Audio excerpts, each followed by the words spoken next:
ഏതായാലും ഇന്ന് ഈ പുതിയ ആളുകൾ ചുമതലയേൽക്കുന്നതോടെ തന്നെ ഈ കോൺഗ്രസിൽ വലിയ മാറ്റമുണ്ടാകുമെന്നും പുതിയ തെരഞ്ഞെടുപ്പ് തന്ത്രങ്ങളുമായി മുന്നോട്ട് വരുമെന്നുള്ള ഒരു പ്രതീക്ഷ തന്നെയാണ് പാർട്ടിക്കുള്ളത്. വലിയ രീതിയിലുള്ള ഒരു മുന്നേറ്റം പാർട്ടി പ്രതീക്ഷിക്കുന്നുണ്ട്. ഇനി അടുത്ത തെരഞ്ഞെടുപ്പ് വരുമ്പോൾ കഴിഞ്ഞ നീണ്ട 10 വർഷത്തിന് ശേഷം അസംബ്ലിയിലേക്ക് കോൺഗ്രസ് ഭരണപക്ഷത്തേക്ക് വരുമെന്നുള്ള പ്രതീക്ഷയാണ് കോൺഗ്രസിനുള്ളത്. അതിന്റെ ഭാഗമായുള്ള ഒരു മാറ്റമായി തന്നെയാണ് ഇതിനെ കോൺഗ്രസ് കണക്കാക്കുന്നത്. ഏതായാലും LDFനെതിരെ ശക്തമായ ഒരു പോരിന് ഇറങ്ങുന്ന ഒരു സാഹചര്യം ഇനി ഉണ്ടാകും. തദ്ദേശ തെരഞ്ഞെടുപ്പാണ് ഏറ്റവും മുന്നിൽ കണ്ട് ആദ്യം തയ്യാറെടുക്കുന്നത്. അതിൽ കൂടി വലിയൊരു വിജയം പ്രതീക്ഷിക്കുന്നുണ്ട്. അതിന് പിന്നാലെ അസംബ്ലിയിലേക്കും വലിയ തെരഞ്ഞെടുപ്പിലൂടെ തന്നെ ഒരു വിജയത്തോടെ, വലിയൊരു വൻ വിജയത്തോടെ തന്നെ കോൺഗ്രസ് വരും എന്നുള്ളൊരു കണക്കുകൂട്ടലാണ്.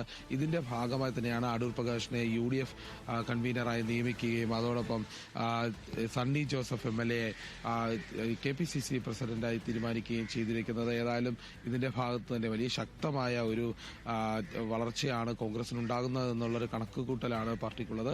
ഏതായാലും വരും തെരഞ്ഞെടുപ്പുകളിലുള്ള തന്ത്രങ്ങളും അതുമായി ബന്ധപ്പെട്ട പ്രവർത്തനങ്ങളും മുന്നോട്ട് കൊണ്ടുപോകാനുള്ള ഒരു തീരുമാനം ഇതിനുശേഷം ഉണ്ടാകും. കാളിദാസൻ.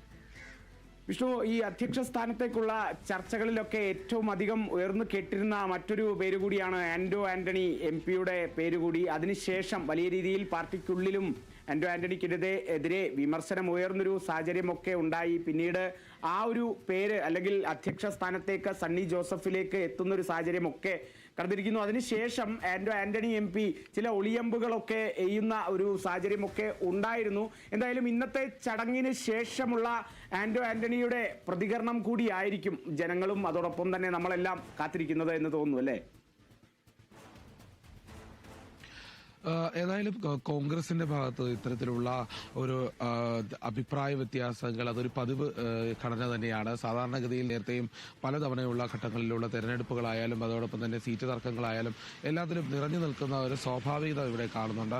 അതുകൊണ്ട് തന്നെ ആന്റോ ആന്റണിയുടെ എതിർപ്പ് പിന്നീട് വലിയ രീതിയിൽ മുഖവരയ്ക്ക് എടുക്കാനുള്ള സാധ്യതയില്ല. ഏതായാലും ഇന്ന് ഈ ഭാരവാഹികളടക്കമുള്ള എല്ലാ ആളുകളും, അതായത് KPCC കോൺഗ്രസിന്റെ നേതൃനിരയിലേക്ക് നിൽക്കുന്നവരും നേതാക്കളെല്ലാവരും ഇന്ന് ചടങ്ങിനുണ്ടാകും. ആന്റോ ആന്റണി അടക്കമുണ്ടാകും എന്നുള്ളൊരു കണക്കുകൂട്ടൽ തന്നെയാണ്.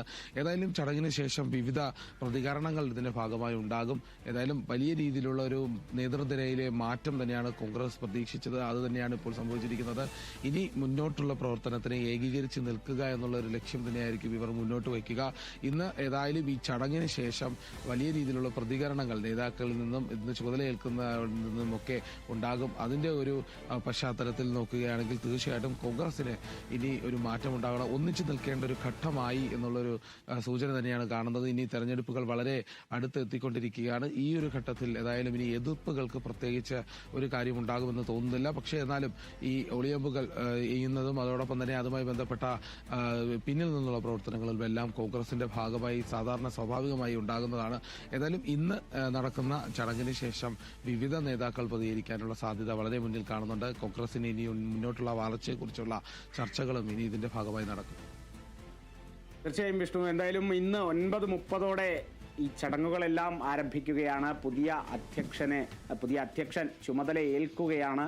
K. സുധാകരൻ MP-യിൽ നിന്നും, പഴയ അധ്യക്ഷനിൽ നിന്നും ആണ് ചുമതല ഏറ്റെടുക്കുക സണ്ണി ജോസഫ്. അതിനുശേഷം KPCC വർക്കിംഗ് പ്രസിഡന്റുമാർ, പുതിയ KPCC വർക്കിംഗ് പ്രസിഡന്റുമാർ ചുമതല ഏൽക്കും. ഒപ്പം തന്നെ UDF കൺവീനർ അടൂർ പ്രകാശ്, മുൻ UDF കൺവീനർ MM ഹസനിൽ നിന്നായിരിക്കും ചുമതല ഏറ്റെടുക്കുക. ഒപ്പം തന്നെ നിരവധി വിമർശനങ്ങളൊക്കെ പാർട്ടിക്കുള്ളിൽ എല്ലാം ഉയർന്നിരുന്നു. എന്നാൽ ഇനി അങ്ങോട്ടുള്ള ദിവസങ്ങളിൽ ഇതിനൊന്നും സ്ഥാനമില്ല എന്നുള്ളതും കൂടിയാണ് ഏറ്റവും പ്രധാനം. കാരണം വരും തെരഞ്ഞെടുപ്പുകളൊക്കെ തന്നെയാണ് പാർട്ടിയുടെ ലക്ഷ്യം. അതിലെ തെരഞ്ഞെടുപ്പിലെ വിജയമാണ് പാർട്ടിയുടെ ലക്ഷ്യം. അപ്പോൾ അതിനോടുള്ള നീക്കങ്ങളൊക്കെ തന്നെ ഇനി പദ്ധതി ഇടേണ്ടതുണ്ട്.